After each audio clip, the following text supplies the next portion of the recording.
tal, alumnos? ¿Cómo están? Bueno, espero que bien, sobrellevando esta situación de emergencia sanitaria con mucha responsabilidad. Y bueno, seguimos en contacto por acá, por el aula virtual. Hoy les voy a dar la tercera parte de lo que sería Introducción a los subsistemas terrestres. Eh, y les voy a pedir que, bueno, vayan inscribiéndose cada uno al aula virtual correspondiente a Química Ambiental. Van a encontrar mi nombre en la página principal del instituto, en el aula virtual principal del instituto.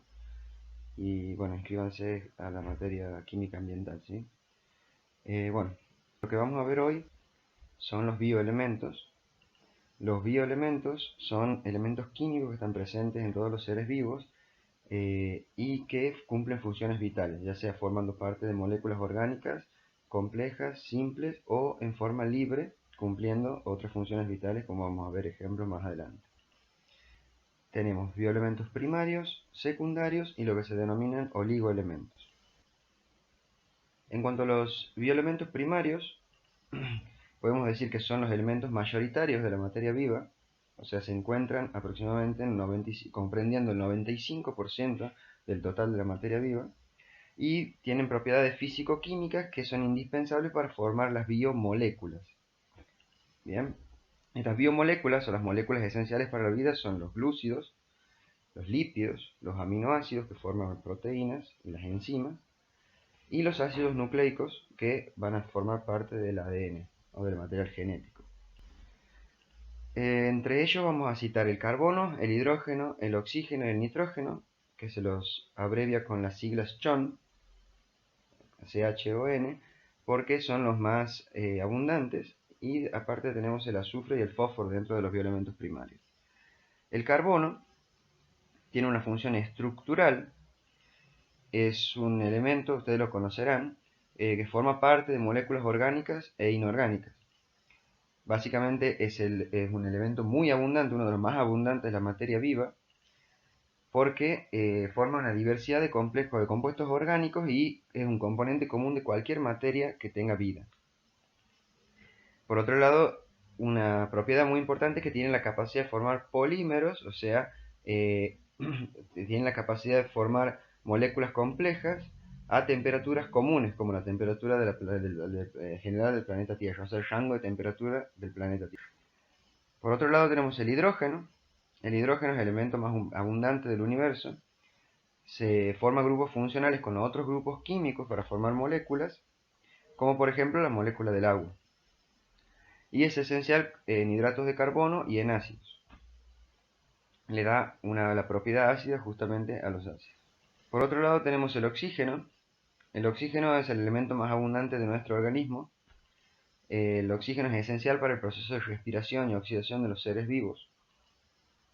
Su presencia en la atmósfera se va a deber a procesos fotosintéticos de organismos primitivos como plantas, hongos y otros tipos de organismos que hacen el mecanismo fotosintético, o sea que obtienen energía solar y la convierten en alimento y pueden emanar oxígeno, que justamente es muy servible para los demás seres vivos. Y por otro lado, tiene la capacidad de formar una molécula denominada ozono, que forma la capa de ozono protectora de los rayos UV que provienen del Sol. Por otro lado tenemos el nitrógeno. El nitrógeno forma parte de proteínas y ácidos nucleicos, o sea, de las proteínas funcionales del organismo, de las enzimas y de los ácidos nucleicos, que forman también a su vez parte del genoma, del ADN. Por otro lado, es incorporado al organismo a partir de alimentos, no se sintetiza de nuevo, o sea, no se almacena y sintetiza en el organismo, sino que es incorporado a partir de los alimentos. Su reserva principal está en la atmósfera, donde es el gas más abundante, como hemos visto en la clase anterior, con un 78%.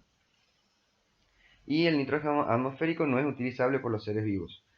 El nitrógeno que los seres vivos van a utilizar es el nitrógeno proveniente del suelo, que es el factor limitante a su vez de los vegetales. Estos vegetales van a crecer a expensas de uno de sus nutrientes, que es el nitrógeno, y el animal se nutre a partir de estos vegetales, que son fuentes de nitrógeno. Y animales que consumen animales, a su vez también consumen nitrógeno indirectamente.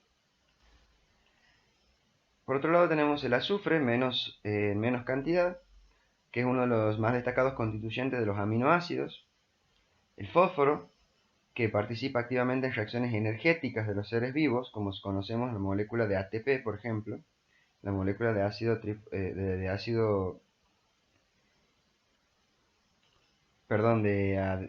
de adenosín trifosfato, que es una de las moléculas, en realidad la molécula primordial en la obtención de energía del organismo.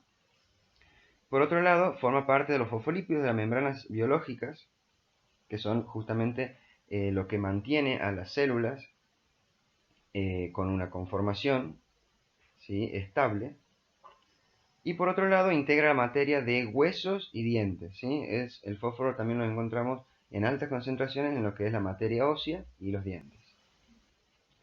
Por otro lado, tenemos lo que serían los bioelementos secundarios. Los bioelementos secundarios desempeñan un papel fundamental en el funcionamiento del organismo.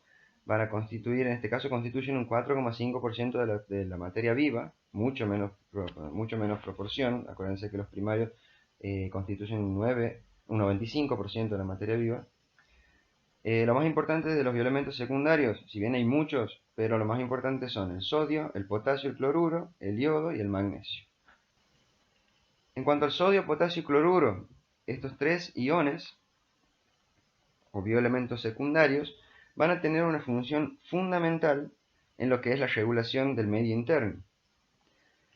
Por otro lado, otra de sus funciones fundamentales es equilibrar las cargas a ambos lados de las membranas biológicas, justamente para permitir un equilibrio de electrolitos rodeando lo que son las membranas biológicas, a su vez para producir este equilibrio o regulación del medio interno. Y por otro lado, el sodio y el potasio son fundamentales para la transmisión del impulso nervioso a nivel del sistema nervioso central. Por otro lado tenemos el calcio.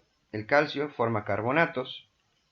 Estos carbonatos, a su vez, son constituyentes principales de capa, por ejemplo, de caparazones en el caso de los moluscos, o de esqueletos en el caso de los vertebrados. Y por otro lado, participa activamente en el mecanismo de contracción muscular. Y por supuesto, participa a su vez en la permeabilidad de membranas biológicas. Por otro lado tenemos el magnesio. El magnesio es un componente fundamental de las clorofilas. Estas clorofilas justamente son las que favorecen o las que permiten el proceso de fotosíntesis en los vegetales y otro tipo de seres vivos primitivos, lo que genera oxígeno y genera energía para el propio organismo primitivo, ya sea un vegetal, un hongo, o quien sea quien produzca este tipo de mecanismo de obtención de energía y alimento a partir de los rayos lumínicos. Otra función fundamental del magnesio es como cofactor de reacciones enzimáticas. Muchas de las reacciones de enzimáticas que se producen en el organismo tienen como cofactor al magnesio. ¿Qué quiero decir? Que para que se produzca la reacción necesitan del magnesio como intermediario de esa reacción química. Por otro lado, el yodo es el componente principal de las hormonas tiroideas, de estas hormonas que participan activamente en el metabolismo del organismo. El yodo es el componente principal de la hormona, tanto la T3 como la T4. Bueno, por último, dentro de los bioelementos tenemos los oligoelementos. Los oligoelementos se presentan en bajas cantidades en el organismo, entre un 0,3 y un 0,5%. Sin embargo, el exceso de estos oligoelementos puede producir hepatotoxicidad y la falta de estos oligoelementos es incompatible con la vida. Por eso están dentro de los bioelementos elementos esenciales para la vida. Dentro de ellos tenemos el hierro, que por ejemplo es una pieza fundamental de la síntesis de la hemoglobina, que es la molécula que transporta el oxígeno para poder oxigenar todos los tejidos. El cobre, que asiste a la fijación del hierro a la molécula de hemoglobina. El zinc, que forma parte de muchas enzimas y hormonas y controla el funcionamiento de ellas. O el flúor, que forma el esmalte dental, por ejemplo, protegiéndolo de la acción bacteriana. Estos son 4 ejemplos de muchos oligoelementos que van a encontrar en lo que es el organismo, y lo importante es que sepan que existen más que estos 4. Yo les doy estos 4 como ejemplo, pero existen aproximadamente 10 o 15 oligoelementos esenciales. Bien, por ahora vamos a quiero que investiguen un poco más, que vean cuáles son otros elementos, bioelementos secundarios que podemos encontrar, en qué reacciones específicas químicas pueden participar. Quiero que lean, busquen papers, si es posible. Y oligoelementos, me interesa que vean cuáles son las funciones de los oligoelementos que no he nombrado en esta clase, porque en la clase que viene, una vez que termine la clase que viene, voy a darles una actividad en la que vamos a ver tanto este tema como el tema de la clase que viene. Para esa actividad van a tener que tener por lo menos leído alguna información eh, accesoria, alguna información más de lo que yo les acabo de dar, que es un pantallazo inicial, ¿sí? Para que podamos comprender bien la clase.